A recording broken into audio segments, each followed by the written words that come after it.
Hello students, welcome to EPG Patashala. I am Professor Gaurinath from School of Life Sciences, Jawaharlal Nehru University. Today we are going to talk about module on bonds in proteins and peptides under the paper Biomolecules and their interactions. So as this is the first module of this paper, so here basically we are going to learn about different chemical bonds that are present in proteins and how these are different, how these contribute to protein structure. We will learn about it.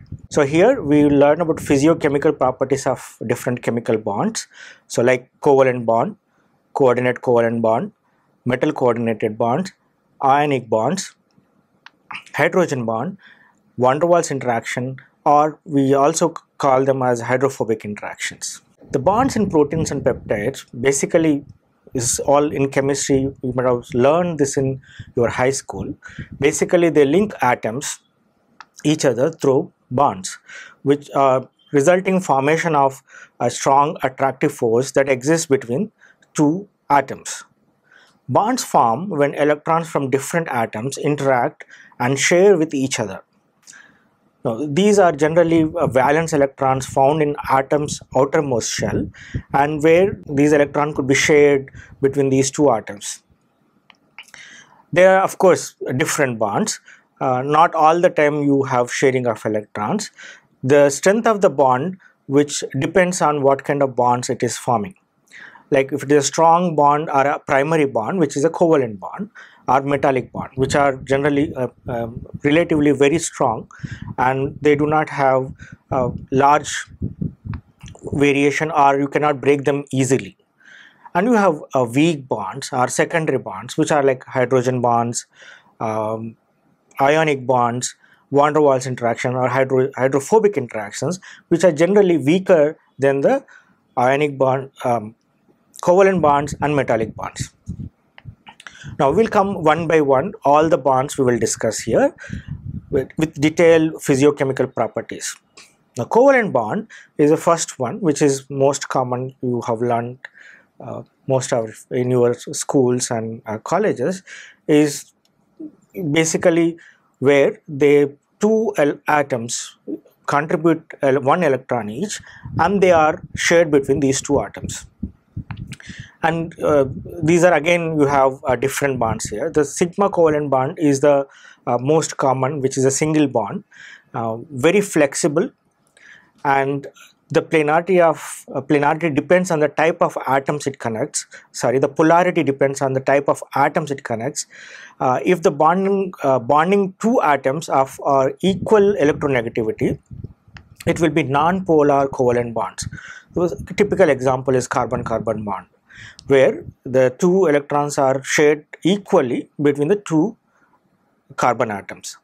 If the bond is between the highly electronegative atom and a less electronegative atom, then it actually leads to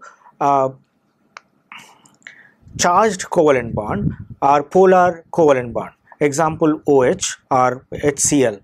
The covalent bonds which connect two atoms, they are kind of rigid, but after all, they are electrons shared by two atoms. So the cloud of electrons is flexible. If it is a single bond, the two atoms can rotate on single bond. So a simple example is ethane.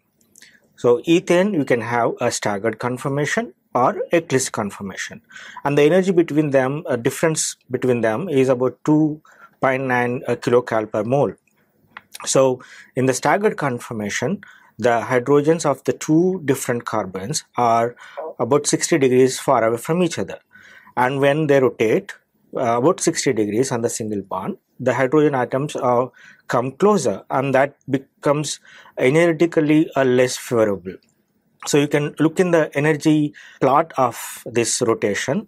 So every 60 degrees you have higher energy state and the lower energy state. Basically, the three hydrogens, you have 360 degrees divided by 3 is about 120 degrees, and every 120 degrees you have maxima, and every 120 you have a minima. So that means every 60 degrees you have an energy maxima and an energy minima.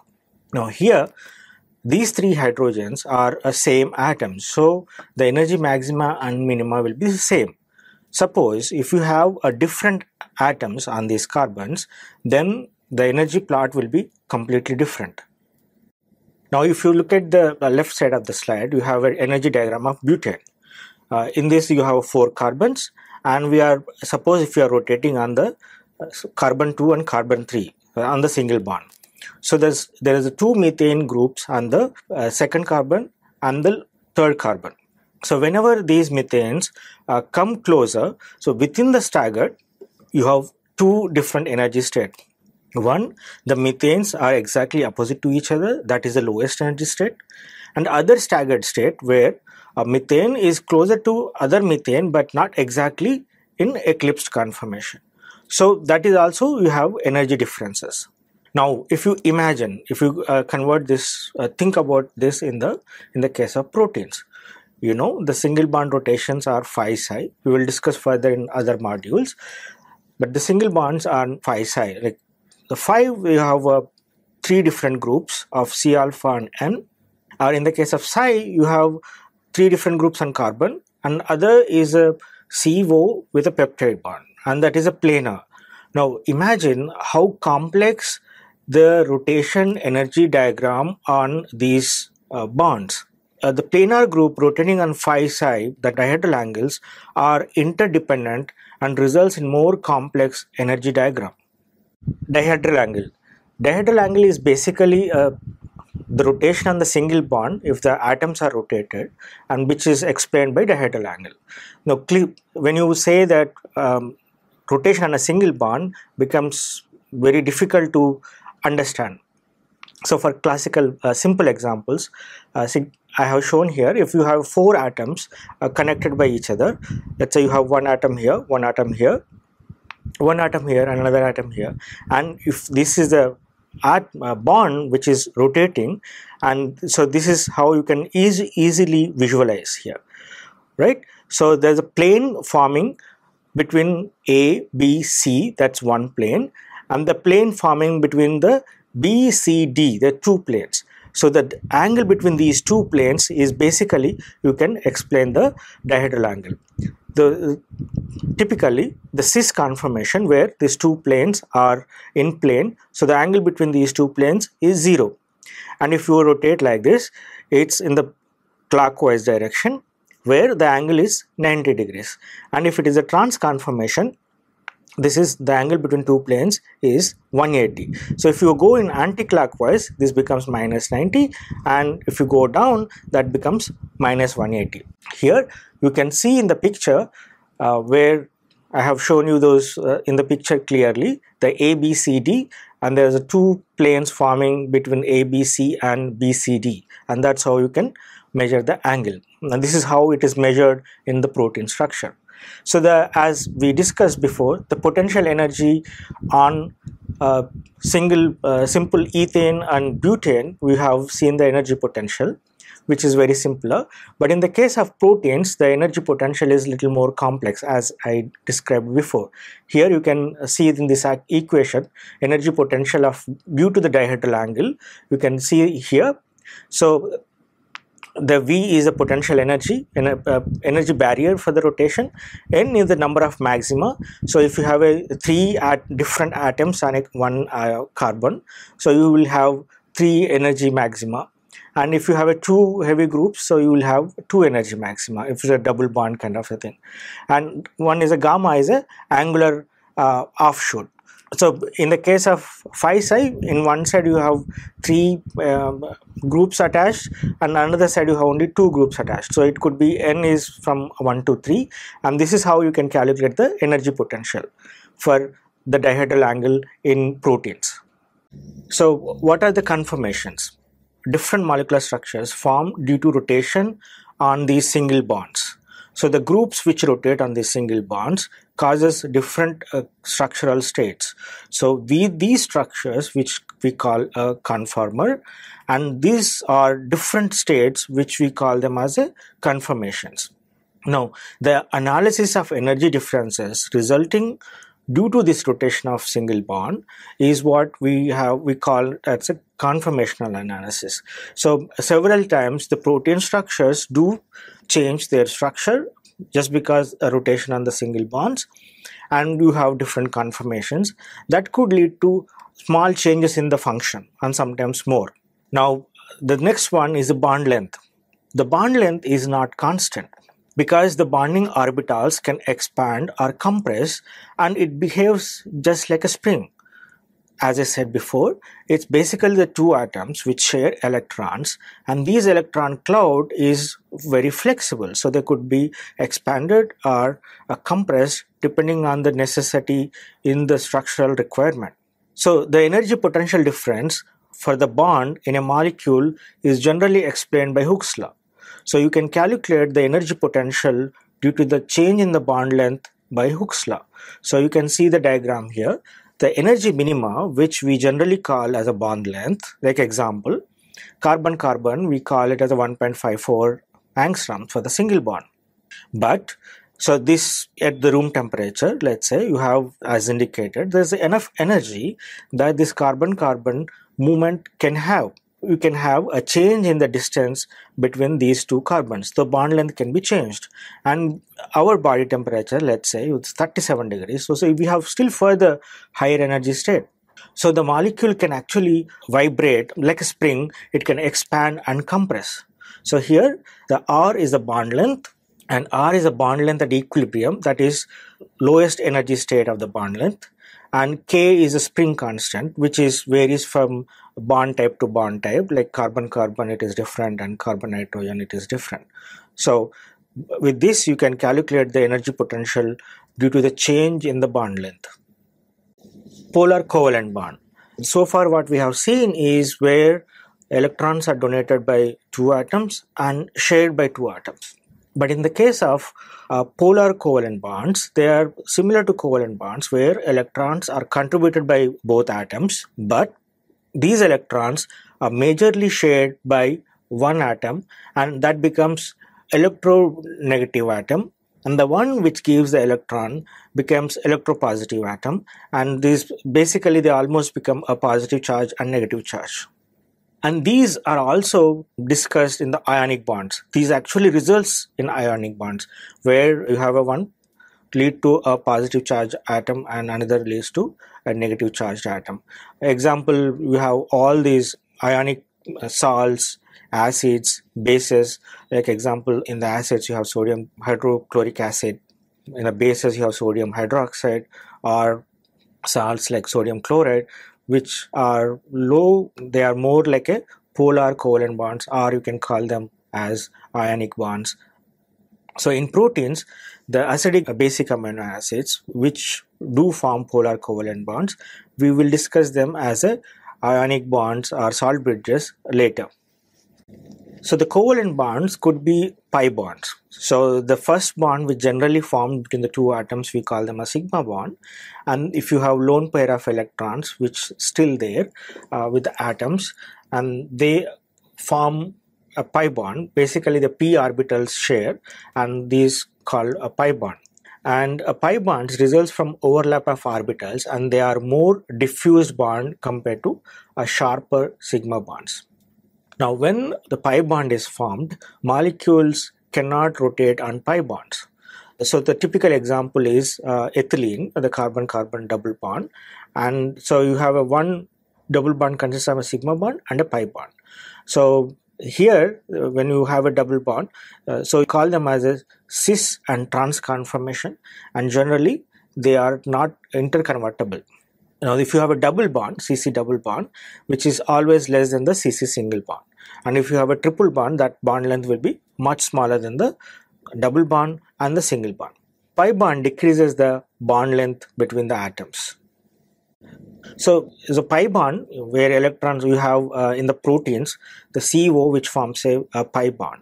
And just besides that, the nitrogen, which has a lone pair of electrons, and these lone pair of electrons from the nitrogen and the carbonyl group, the CO group, which the lone pair of electrons from there, they can actually delocalize between the nitrogen and the oxygen. And because of that, the peptide group, which will have a planar group, is a partially double bond group. So the rotation on the peptide bond is energetically very less favorable. It almost behaves like a double bond. So the rotation is generally not possible, and moreover, here the cis conformation is energetically less favorable, and trans is always more favorable. That's why proteins generally prefer trans conformation, and most of our calculation and considerations, we generally keep peptide bond as our only trans conformation, and we never consider existence of cis bond. But there are cases like proline, we can have a cis and trans proline. That is very rare. Other amino acids, this conformation is very rare. So delocalization of electrons and pi bonds is very common. You might have learned from your high schools that, like, a simple example is benzene, where you have a 3 double bonds alternatively, but actually speaking, these could be in equilibrium. So the double bond could be exchanged between the carbons, and eventually what we call them as delocalized double bond. And when you have delocalized double bonds, the structures become planar. So in proteins, we have 3 ring structures, phenylalanine, tyrosine, and the indole group of tryptophan, where there are several double bonds, and because of that, the electron delocalization happens. So these ring structures are very planar. So even though there are several single bonds, because of the delocalization of electrons, these ring structures cannot change, and they have to be in planar conformation. The bond length and bond angle depends on the hybridization of bonding atoms and the number of bonds formed between these atoms. Like you have sp3 hybridization of carbon, you will have different bond angle. If you have sp2 hybridization, you have a different bond angle. Similar to bond length and bond angle is also not constant. It behaves like a spring. So this is basically the electron crowd. If there is an angle, it could actually fluctuate. So the potential energy of the bond angle is also explained by Hooke's law. So you can have energy potential due to angle is basically Hooke's constant, the difference between the bond angle, that is the band angle, and the equilibrium bond angle, that is the lowest energy state, and K is the spring constant, which varies from the type of the bonds which is formed between the 3 atoms. You can see here the energy potential plot for a simple bond angle. So you have an energy minima where the lowest energy state, where that is a equilibrium angle, and you can have a fluctuation in the bond angle, and that's where you have the room temperature level, which I have showed you in the plot. So if you have again, as our body temperature is more than the room temperature, so you can have literally much more fluctuation in the bond angle. So here you can I showed you the example of ethane, ethylene, and acetylene, where you have a different hybridization of carbon, and the both bond length and bond angle varies between these carbon hydrogen atoms. So the next bond is coordinate covalent bond. In the covalent bond, what we have learned is that each electron is contributed by 2 atoms. The pair of electrons is shared by 2 of them. But in the coordinate covalent bond, only one atom gives 2 electrons, and then the electrons are shared by the 2 atoms. So the classical example in your schools, you might have learned the bond between ammonia and boron trifluoride. So the ammonia, which has a lone pair of electrons, and boron trifluoride, where it lacks 2 lone pair of electrons in the outermost orbit. So then this ammonia can give these 2 electrons, and these both ammonia and boron trifluoride can actually share those 2 electrons, and this is actually the coordinate covalent bond. So the ammonia, which acts like base, and boron trifluoride here acts like a mild acid, and so it accepts the lone pair of electrons from the nitrogen, and they both share. In proteins, the coordinate covalent bonds are generally seen in the metal coordinated bonds. So the coordinate covalent bond with a metal and oxygen of water, or aspartic acid, glutamic acid, nitrogen of ammonia, or in the proteins you have imidazole, and sulfur of cysteine are the most common. So here I have shown you example of cobalt chloride. Ammonite hexachloride is where cobalt 3 plus accepts the lone pair of electrons from 6 ammonia molecules. So these kind of metal coordinated bonds are very common in proteins. Almost 1/3 of proteins are metalloproteins. In proteins, the metal ions are coordinated by, as I said before, nitrogen, oxygen, sulfur belonging to amino acid side chains, nitrogen from imidazole group of histidine, sulfur from cysteine, and oxygen from carboxylate groups of aspartic acid or glutamic acid, which are predominantly seen in proteins. The backbone nitrogen carbonyl oxygens were also seen in metal coordination in several proteins. So I will list out several examples of metal coordinated proteins. So example, you have a zinc coordination. Zinc atom can form different coordinate bonds and perform different functions in proteins. First example is a structure stabilization. That is a zinc finger motif. The zinc atom coordinates between the 2 nitrogens from 2 histidine side chains and 2 sulfur from the cysteines and stabilizes the fold to form a tetragonal conformation. And so the small 2 beta strands which form a beta sheet and a small helix, this motif is stabilized by the zinc atom. Otherwise these structures cannot stay together. And zinc atoms are also seen in several transcriptional factors forming zinc clusters. So you can further details we can see in the module 9. Zinc is also seen in catalytic sites. Example is carbonic anhydrolase, which I have showed you the catalytic site here, where zinc coordinates with the 3 histidines, and the 4th one is water, which is flexible. So here the water can be moved out, and that forms the active site. So here the interconversion of carbon dioxide and water to bicarbonate and protons occurs, and this is a reversible reaction. That's how the metals also participate in the catalytic activity. So another example is calcium coordination. So calcium is used in proteins in both as structurally and signaling, and signaling is very crucial function of the calcium. Calcium binding proteins which have the signal properties generally have E-affine motif which senses the calcium concentration and binds to calcium, and upon binding calcium the protein changes its conformation and binds to other functional proteins to regulate their function. So further details you can see in module 9. You can see the coordination, how the calcium coordinates in the figure. So it basically forms pentagonal bipyramidal structure. So the pentagonal coordination and one side of the pyramidal coordination comes from the protein and the other coordination comes from the water. So there are also several storage protein which store the calcium in the cell, and there are structural protein which bind to a calcium in very similar coordination, but their structural changes do not happen. Another example of metal coordination is iron.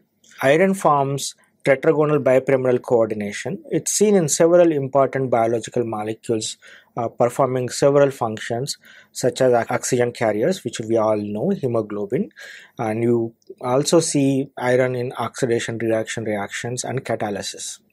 Hemoglobin is the oxygen transporter, and it consists of a heme group which I've shown you in the right side figure. So the iron is coordinated by heme group 4 nitrogens, and there is a histidine below the plane of the heme group, and where with ammonia with nitrogen lone pair of electrons it coordinates, and there is an oxygen which binds on the top. So that's where the oxygen or carbon dioxide can be coordinated with iron. We also have cytochrome kind of proteins where heme group is there in the active site which performs oxidation and reduction reactions, and you can also see the examples in catalase enzymes contains porphyrin groups coordinating with iron, which catalyzes the conversion of hydrogen peroxide to water and oxygen. Copper can also form multiple coordination numbers. The example I have showed right side, one is a octahedral or tetrahedral, where it can form 6 coordination, and it can also have 4 coordination. But in the lowest case, it can also form 2 coordination. So example, you can see in plastocyanin, a copper binding protein involved in electron transfer reactions. That's a figure you can see. It coordinates with two cysteines, two histidines.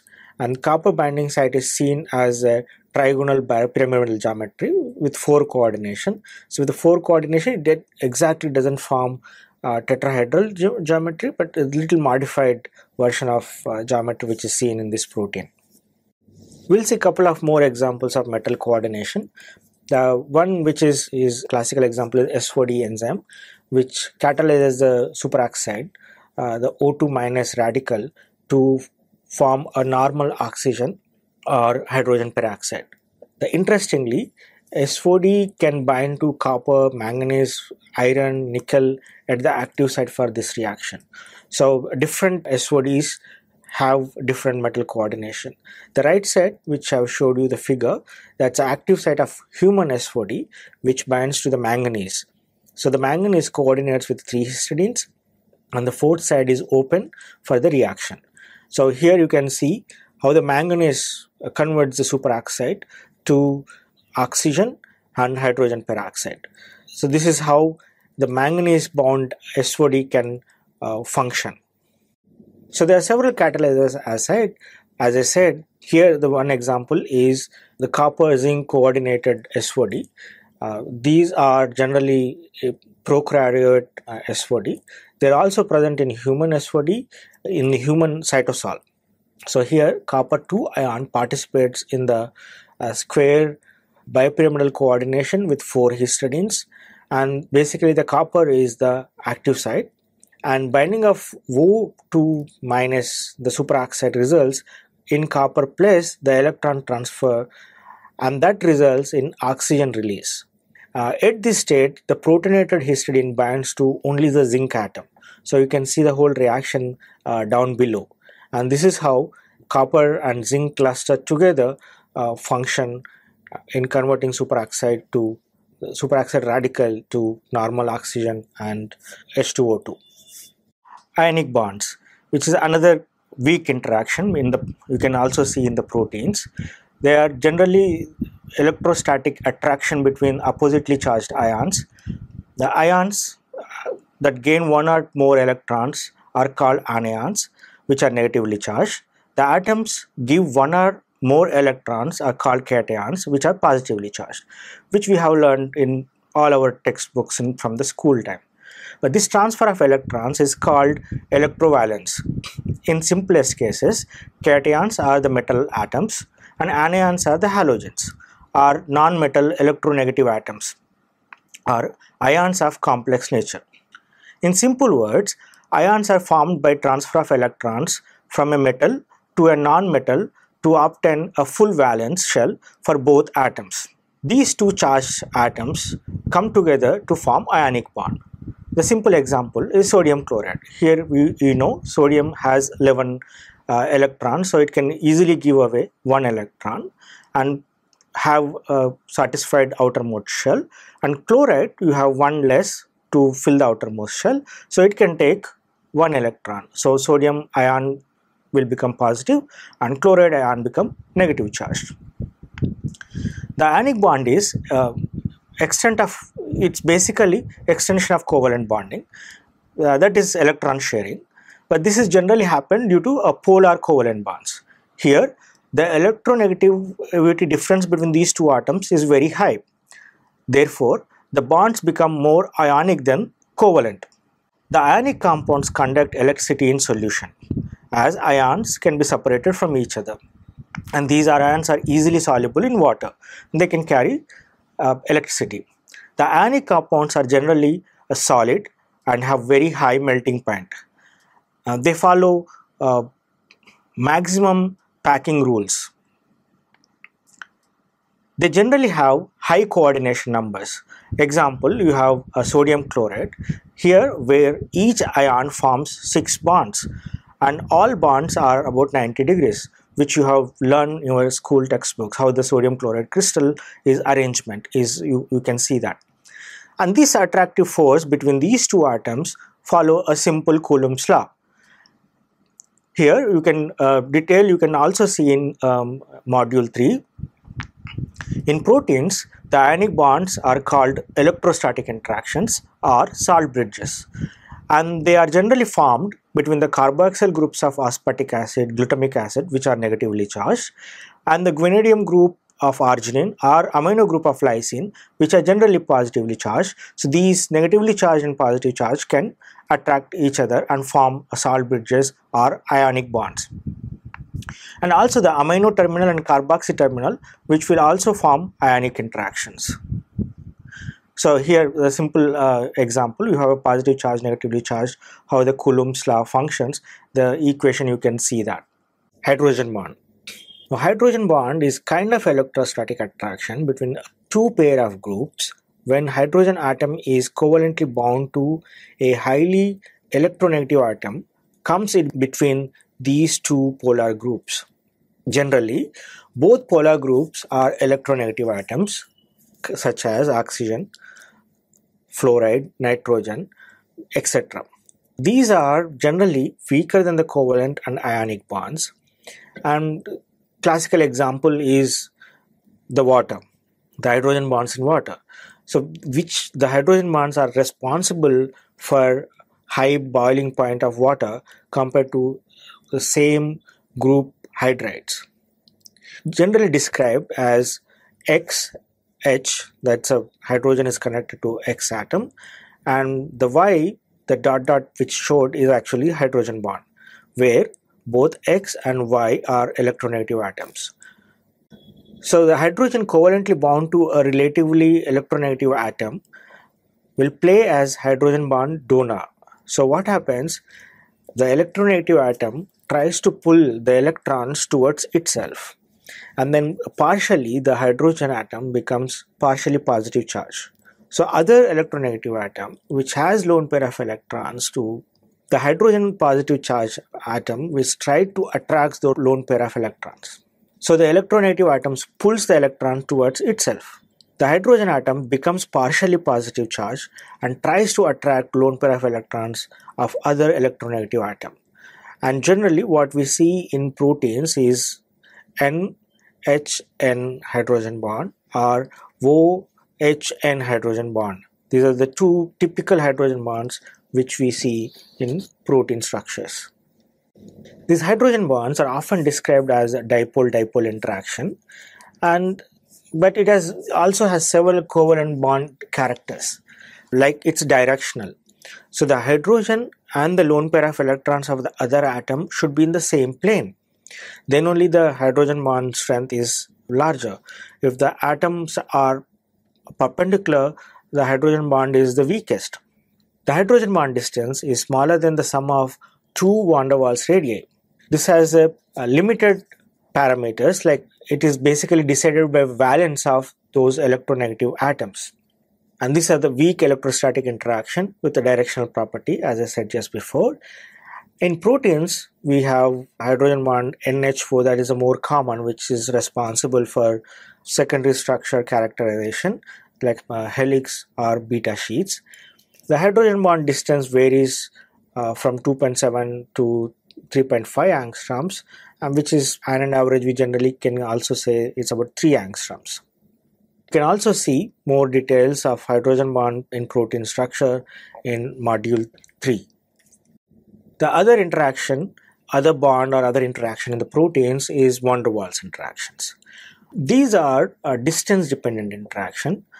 There is no chemical electronic bond between the atoms. These are very weak bond compared to all other bonds discussed or studied so far.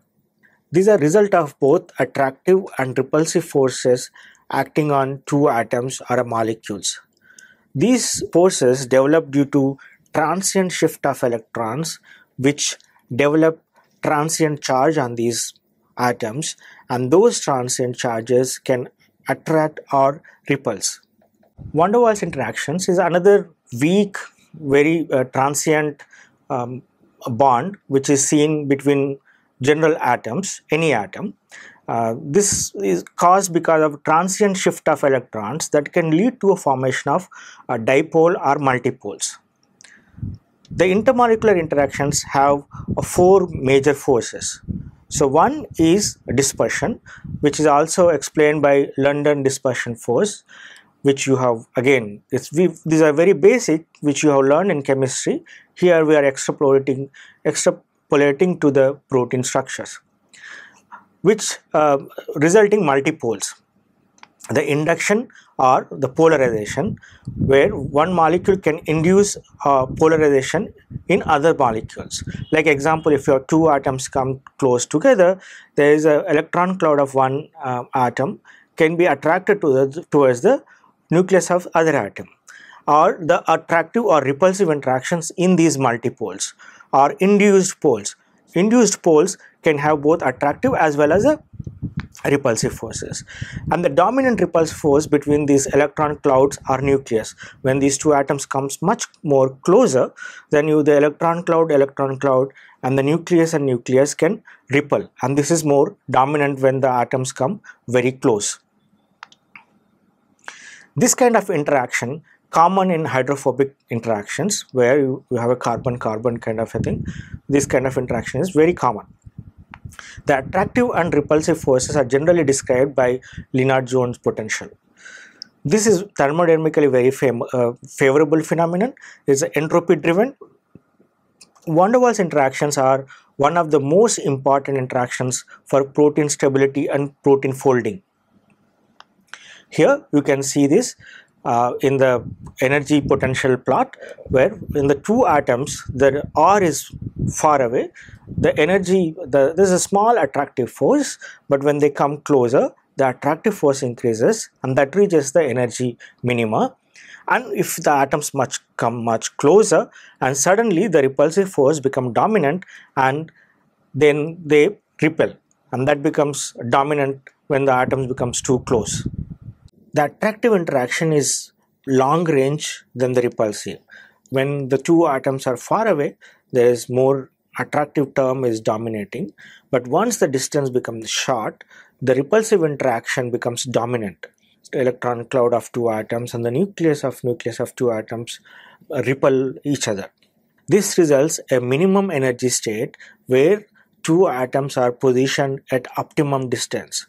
So generally the Van der Waals potential is described as Lennard-Jones equation 6 to 12 potential function. So the energy potential is described by Lennard-Jones equation. Here you can see that the R is basically the distance between the two atoms, and A, B are constants. They are depending on the type of amino atoms involved in these interactions. So students, let's now summarize what we have learned in this module. We have learned about different bonds and interactions involved in proteins. This knowledge of bonds gives us understanding of the flexibility and the rigidity of protein structure. The summation of all these potentials is due to all bonds gives us the total empirical energy. Now this function is distinguishable with respect to atomic coordinates. This gives us the direction of protein folding, which is generally used in molecular dynamics. You can also see little more details of this one in the module 3, where this old total energy of potential, how it is used. So now with this overall learning from flexibility of atomic bonds, we can understand how the protein is flexible and how it must be breathing, because you know the bond angles, bond lengths, everything is flexible. Thank you.